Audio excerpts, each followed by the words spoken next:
comment commencer mes looks d'Halloween. Allô tout le monde, j'espère que vous allez bien. J'ai une voix beaucoup trop douce pour faire Bellatrix, au secours. J'espère que toutes mes Duludettes Potterhead sont là aujourd'hui parce que j'ai vraiment fait cette vidéo-là avec amour pour vous. Comme vous le savez peut-être, je suis une grande fan moi-même d'Harry Potter, donc à chaque année maintenant dans ma série Halloween, je réserve une vidéo pour faire un personnage. Ça a commencé la première année avec Harry lui-même et ensuite l'année passée, je vous ai offert Hermione.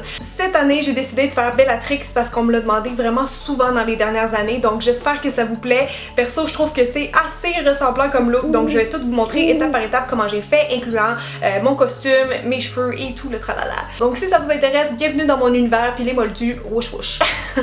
Youpi, on va pouvoir commencer. Je me suis hydratée le visage et les lèvres. On va donc pouvoir sauter directement au fond de teint. Je vais commencer par le teint aujourd'hui parce qu'en fait je vais faire toute sa transformation, donc en dessous du maquillage. Si jamais vous voulez faire vraiment juste le maquillage de Bellatrix comme tel, vous pouvez avancer la vidéo vers la fin parce que moi dans le fond je vais essayer de transformer mon visage le plus possible pour qu'il ressemble vraiment à celui de l'actrice, donc Helena Bonham Carter. C'est ce qu'on appelle du maquillage de théâtre et c'est une de mes passions dans la vie. Première étape, donc le fond de teint, on va aller unifier notre teint. Je vais faire un test en fait avec ce fond de teint là qui a l'air comme plus pâle que ma peau. Bellatrix a pas un beau petit teint bronzé en santé, fait que d'après moi ça va être bon avec ça. J'ai pris un fond de teint qui a une couvrance moyenne parce que je veux enlever mes taches de rousseur. Elle en a pas.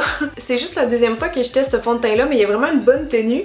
Puis le fini aussi, ça ressemble à qu'est-ce que Bellatrix elle a. Elle a pas un teint dewy ni complètement mat.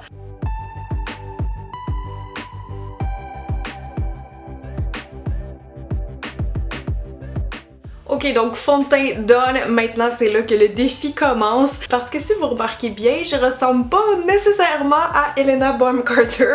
La première chose qui me saute aux yeux, c'est qu'elle a un visage carré, moi j'ai un visage ovale, donc c'est pas du tout le même type de visage.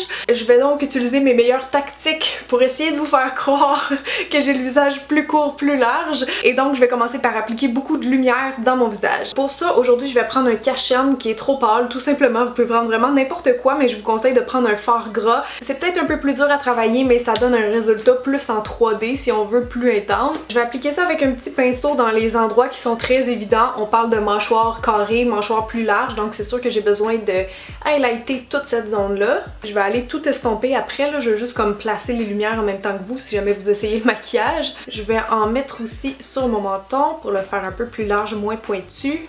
J'ai l'impression que son front est comme un peu plus bombé ici, donc on va faire un autre point de lumière dans le front. Je regarde la photo puis j'y vais vraiment pêle-mêle. Comme il faut que j'élargisse mon visage, je vais même en mettre un petit peu ici en haut de ma tempe pour aller essayer de grossir un peu. Peut-être que ce serait plus évident à faire après le creux de joue, mais ici elle a quand même un certain bombé, donc comme dans le milieu du visage à peu près.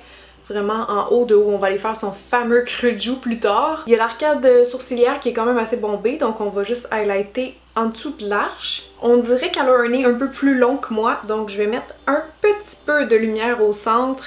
Je dis bien un peu parce que je veux juste comme aller faire ressortir l'os, tu sais, je veux pas élargir mon nez, vraiment pas. Elle a un nez qui est quand même assez osseux, donc un peu plus de lumière en haut ici. Et finalement, je vais en mettre aussi un petit peu sur les ailes du nez, les côtés ici. Je pense que c'est pas mal ça, donc maintenant on va aller estomper le tout. Vous pouvez faire ça avec une éponge, vos doigts, un pinceau. Le truc, c'est vraiment juste comme de tapoter sur place. Parce que si vous commencez à tout mélanger, ben ça sert à rien. Qu'est-ce qu'on vient de faire? Ça sert absolument à rien.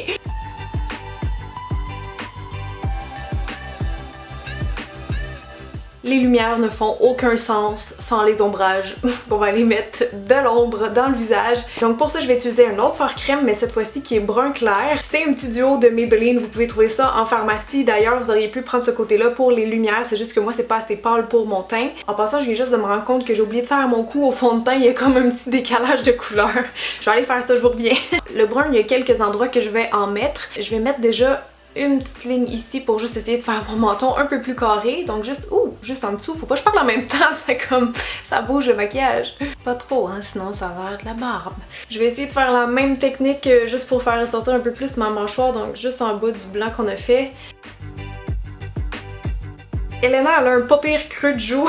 Puis au lieu d'être vraiment comme on le fait d'habitude en beauté, tu sais, il descend vraiment jusqu'ici. Elle a un ombrage qui est très découpé, en fait, assez masculin. Quand j'avais fait mon maquillage de Jack Sparrow, là, Johnny Depp, c'est exactement la découpe comme ça qu'on faisait. Je vais partir un peu plus bas que mon creux de joue, donc à peu près ici, à la fin de mes petits favoris. Et je vais m'en aller par en bas. Ici, je vais pas le faire trop intense parce que c'est vraiment ici, en fait, que c'est marqué.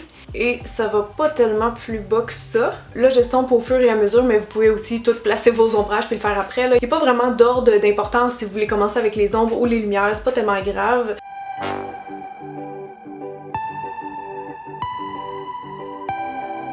Pour le front, ça sera pas bien réaliste, mais je vais quand même aller mettre un petit peu d'ombre vraiment en haut, là, comme dans ma racine de cheveux, pour essayer de raccourcir mon front. Étant donné qu'on a mis un petit peu de blanc ici tantôt, je vais juste ajouter un léger ombrage, puis en fait un petit peu aussi à l'intérieur. Je vais aussi partir du creux de l'œil vers la tempe, juste faire un mini ombrage.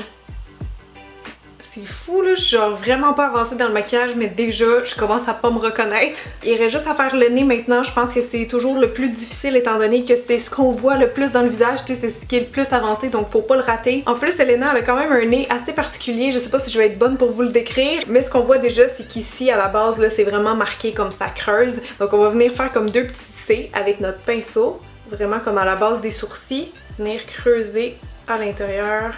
Je pense que ça, je vais le tracer en premier puis ensuite l'estomper comme ça va être peut-être plus clair pour vous. Après le C, ça vient faire comme ça puis après son nez est très mince. Donc je vais juste comme carrément dessiner une ligne brune de chaque côté de mon nez. Et ensuite, on revient vers le milieu du nez. Plus mince donc. On va descendre ça doucement jusqu'au bout. Et après, on va pouvoir dégrader vers l'extérieur comme ça. Je vais aller définir en même temps les ailes du nez, étant donné qu'on a mis un petit peu de blanc, ça prend aussi du brun. C'est pas mal ça, donc vous voyez un petit peu le dessin maintenant, je vais estomper.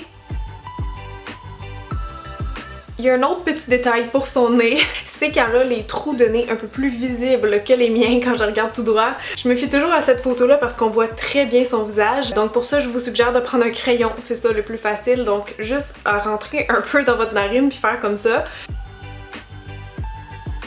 Quand on fait des looks comme ça, si on veut faire vraiment une bonne job, moi ce que je vous conseille c'est de repasser avec une poudre brune et une poudre blanche juste pour venir fixer puis comme réaccentuer les angles qu'on a besoin. Donc là ici j'ai une poudre blanche de Kett. Je vais prendre un petit pinceau puis justement je vais repasser sur le nez pour aller donner plus de définition. Et là avec un pinceau plus large je vais aller faire ma mâchoire.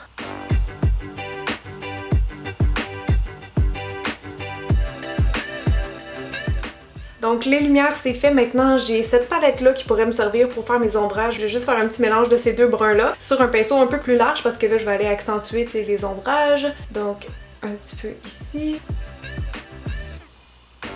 Vous pouvez aussi prendre un plus petit pinceau, venir chercher la couleur la plus foncée, donc soit du brun foncé ou vraiment juste un peu de noir et vraiment tu sais très légèrement venir repasser au centre de l'ombrage. Ça va donner beaucoup plus de réalisme. Je vais le faire aussi ici parce que c'est vrai que Bellatrix est comme très creusé à cet endroit-là. Juste avant d'aller un peu plus loin, ce serait peut-être bien de faire le cou parce que sinon il va y avoir vraiment comme une grosse différence. Donc en fait, je vais juste mettre un peu de clair et un peu de foncé. Wouh! J'étais comme entre les deux. Donc le travail de contouring du visage est officiellement fini. Maintenant, je vais pouvoir aller faire la zone des yeux. Après ça, il va rester les lèvres et les petits détails à la fin. Bellatrix ou Elena, elle a vraiment des yeux assez ronds. Je dirais pas forcément globuleux, mais je remarque aussi qu'elle a la paupière un peu tombante. Son maquillage change un petit peu à travers les films, mais très souvent, elle va avoir comme une petite teinte un peu brune sur les yeux. Puis on voit ici qu'il y a un reflet dedans, tu sais, c'est comme un peu greasy. Donc je vais pas utiliser une ombre à paupières poudre. Pour ça, je vais prendre juste une petite ombre à paupières crème comme ça. Celle-là est un peu plus métallique que ce qu'elle a, mais ça va me donner vraiment un effet similaire. C'est la Bombshell Shine Shadow de CoverGirl en 325. Ça va être notre base. Je vais appliquer ça partout sur ma paupière mobile. Et ensuite, je remarque qu'elle a quand même un peu plus de brun foncé, donc ils ont sûrement essayé de comme créer un ombrage étant donné que sa paupière est tombante. Donc juste comme ici principalement, je vais aller ajouter un peu de brun foncé avec ma palette qu'on s'est servi. Je vais y aller avec cette couleur-là. Si jamais vos yeux sont pas très ronds, vous pouvez toujours emmener la couleur un peu plus par ici, pour vraiment aller marquer le creux. Elle semble toujours avoir une espèce de point de lumière. C'est comme blanc nacré, puis ça tombe bien parce qu'il y en a dans la palette. Donc avec un petit pinceau précis, on va aller déposer ça vraiment juste au coin interne en faisant un effet un peu pointu. Le coin interne c'est fait, je vais prendre aussi un petit peu du blanc puis le mettre sur mon arcade. Maintenant, on va aller faire ses cernes, super important de pas les oublier. Ça fait vraiment partie du personnage. Et si je regarde, elle a vraiment la cerne un petit peu rougeâtre, donc je vais utiliser un crayon à lèvres qu'on va se servir tantôt en fait comme rouge à lèvres. Donc je pars vraiment de la cerne, je viens juste en déposer un peu parce que ça s'étire quand même assez rapidement. Donc juste venir faire un petit C comme ça, que je vais estomper avec un pinceau synthétique. Ça fait tout de suite un effet un peu malade. Donc ça c'est la base, c'est la couleur, mais je vous dirais que ça serait pas mauvais de repasser avec encore une fois un petit peu de brun, juste histoire de creuser, tu sais, de faire un œil un peu plus rond puis creuser un peu plus la cerne. Donc j'y vais avec un pinceau estompeur pour pas mettre trop de produit, puis je fais juste repasser comme ça un peu par dessus et en prolongeant vers l'extérieur. Si vous avez des plus petits yeux qu'elle, je vous suggère de mettre un peu de crayon colle beige dans la muqueuse. Ça va aider à faire un effet que les yeux sont plus ronds. Je vais juste passer rapidement maintenant avec un crayon brun. Je vais le mettre comme dans le ras de cils inférieur et supérieur, mais il faut pas qu'il soit bien appliqué. Super important. Elle a comme plus de crayon vers la fin de l'œil, donc juste ici au moins insister un peu. En bas des yeux, on va l'appliquer plus comme par petits spots. Vraiment juste zigzaguer ça dans le ras de cils, mais pas en faisant un trait continu. Et une fois que ça c'est fait, on peut aller appliquer du mascara. Je vais pas recourber mes cils, c'est vraiment pas nécessaire pour ce look-là. Je vous dirais de beaucoup insister aux racines, tu sais, on voit pas qu'elle a des beaux cils définis, c'est vraiment juste pour dire qu'elle a comme un fond de mascara. Tu sais, là, un vieux mascara que t'as oublié de démaquiller. Donc j'y vais vraiment grosso modo comme ça. Pour les sourcils maintenant, je suis quand même assez choyée parce que ma forme est pas trop loin de la sienne. Ce que je remarque, c'est que son début de sourcil est un peu plus épais, donc je vais ajouter comme quelques poils ici. Le plus réaliste, c'est toujours d'utiliser un eyeliner brun avec une pointe en pinceau. Donc je vais commencer par ajouter quelques poils là, puis ensuite ça creuse un petit peu, son sourcil est comme arrondi. Il y a l'arche ici qui est définie, puis ça termine assez fin, donc je vais m'ajouter quelques petits poils aussi vers la fin. Je parlerai pas pendant ce bout-là pour me concentrer, mais comme eyeliner, je vais utiliser celui de Burberry. En fait, c'est un noir, je pensais qu'il était brun. Quoi? Bon ben c'est le Jet Black.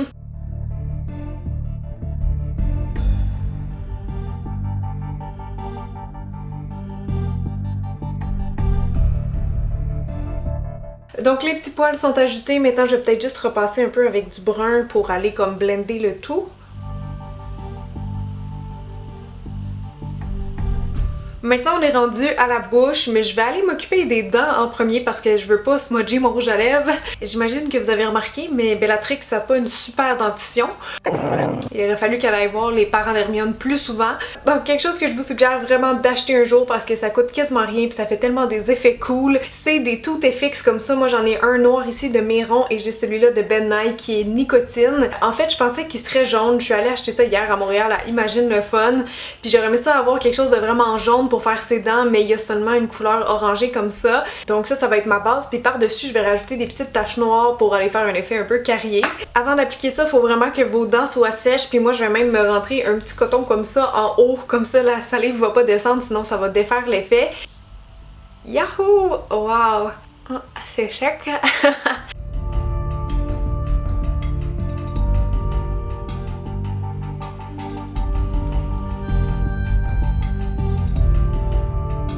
Ah, j'ai l'air de zombie. Celle-là est cassée. Faire une ligne dans le milieu.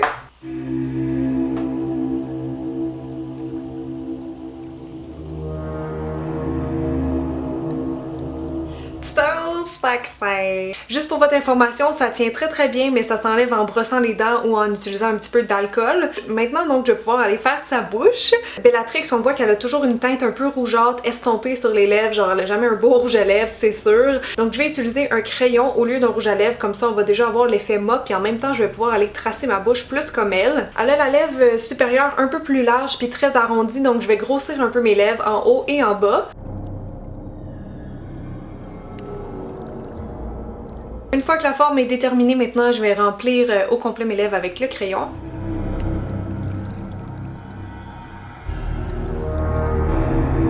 Je vous dirais aussi que c'est pas tellement important que la couleur soit uniforme. Je regarde ses lèvres, là, puis elle a comme carrément des petits bobos dessus. Donc si vous voulez faire une illusion comme ça, vous avez juste à repasser plus fort avec le crayon à lèvres. Ça va faire vraiment comme une accumulation.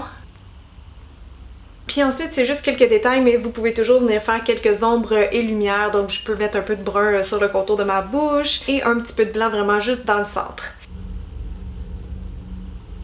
Je pense qu'on a enfin terminé la partie maquillage, donc là je vais aller enfiler mon costume et ma perruque. Oh my god. Fait que là je vais vous dire tout de où ça vient. Ma perruque d'abord ça vient de chez Party Expert, c'est ce modèle là qui est censé être pour une disco diva, mais que j'ai à peine arrangé puis que je trouve qu'il ressemble absolument à la coiffure de Bellatrix. Donc j'ai juste eu à faire un petit peu l'espèce de bouffon qu'elle a sur la tête en ramenant quelques mèches de l'autre côté. Puis pour l'effet des petites mèches argentées qu'elle a dans sa chevelure, j'ai juste pris un peu de shampoing sec. Mon collier je l'ai commandé sur Amazon ou eBay, je suis pas certaine. Pour le déguisement je vous dirais qu'il est pas mal homemade parce que j'ai pas trouvé son look au complet en vente en magasin. Alors le corset lui vient de chez Party Expert, je vous mettrai tous les liens en barre d'infos. Par contre pour le reste de ma robe ça vient d'une friperie donc vous pourrez pas retrouver exactement la même chose. Donc j'ai commencé avec une robe noire à manches longues en velours. Dans le fond pour faire un style comme elle j'ai juste coupé la manche puis j'ai fait des trous pour la rattacher avec des ficelles. Ça fait l'effet un peu corset qu'elle a. Par contre la coupe en bas ça marchait pas trop, fait que j'ai juste ajouté une jupe en dentelle noire par dessus pour donner de la longueur puis de l'épaisseur parce que sa robe elle a quand même plusieurs couches de tissu donc je trouvais que ça fitait parfaitement. Donc c'est pas mal ça pour le costume, pas bien difficile, faut juste avoir l'imagination puis trouver les bons morceaux. Ah oui puis il y a les ongles aussi, évidemment elle a des ongles qui sont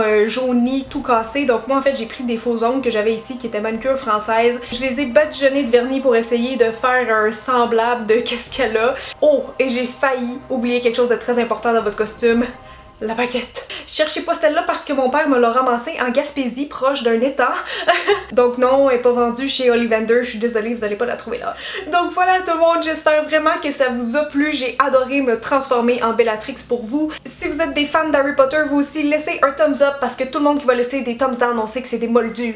Abonnez-vous! Je suis donc bien méchante, excusez, là, Bellatrix s'empare de moi. Avant de partir, n'oubliez pas de me dire dans les commentaires quel autre personnage d'Harry Potter vous aimeriez que je fasse. Ça peut être Voldemort, Dobby, Ron, name it! C'est vous qui choisissez. Sur ce, moi je vous dis à samedi prochain, on va se retrouver dans un thème complètement différent pour un maquillage de fantasy. Donc c'était un rendez-vous, merci tout le monde d'avoir été là, merci de partager la vidéo et je vous dis à très bientôt. Bye! Avez-vous vu Voldemort? Ça, c'est le Saule Cogneur, le lac de l'école.